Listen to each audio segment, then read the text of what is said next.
Pemirsa, sejumlah anggota Tentara Nasional Indonesia dari Batalion Infanteri Raider Khusus 114 Satria Musara bersama pemerintah Kabupaten Daerah Bener Meriah melakukan pemugaran dan pembersihan kembali bendera raksasa Puncak Merah Putih Burtemun Bukit Bener Meriah dalam menyambut kemerdekaan RI ke-74 tahun 2019 ini.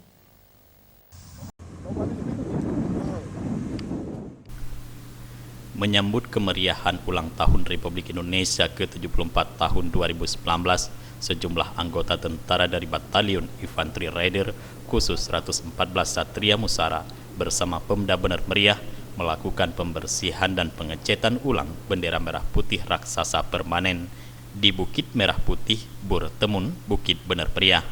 Sejumlah anggota TNI di Batalion 114 ini melakukan pembersihan dan pengecetan ulang pada bendera raksasa permanen ini secara bersamaan. Tidak hanya itu, anggota TNI ini juga membersihkan pada sejumlah bahagian bendera yang rusak serta sekitarnya. Berada pada ketinggian sekitar 1.700 lebih dari permukaan laut, warga Bener Meriah membangun bendera permanen dengan ukuran 45 x 8 meter ini di tengah kecambuk perang di Aceh pada tahun 2011. Pembangunan bendera raksasa permanen di atas puncak ini terlihat dengan jelas dari seisi kota Bener Meriah, sebuah wujud kecintaan warga Bener Meriah pada Republik Indonesia tercinta.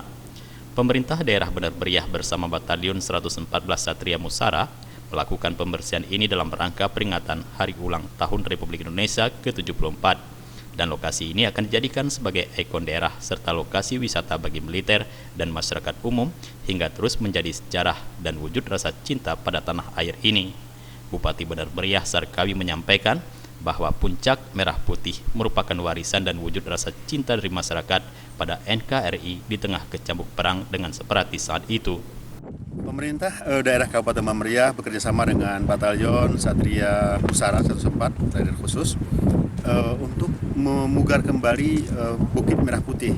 Jadi Bukit Merah Putih ini adalah bukit yang menjadi simbol pertahanan negara Indonesia di Gayo, di Bener Meriah saat terjadi konflik dahulu. Bukit ini dibangun. Sempat terlantar sedikit, tapi kita akan pugar kembali tempat ini pada kesempatan Agustus ini untuk menumbuhkan rasa cinta kembali kepada negara di Kabupaten Bener Meriah. Dari Bener Meriah, kontributor Aceh TV melaporkan.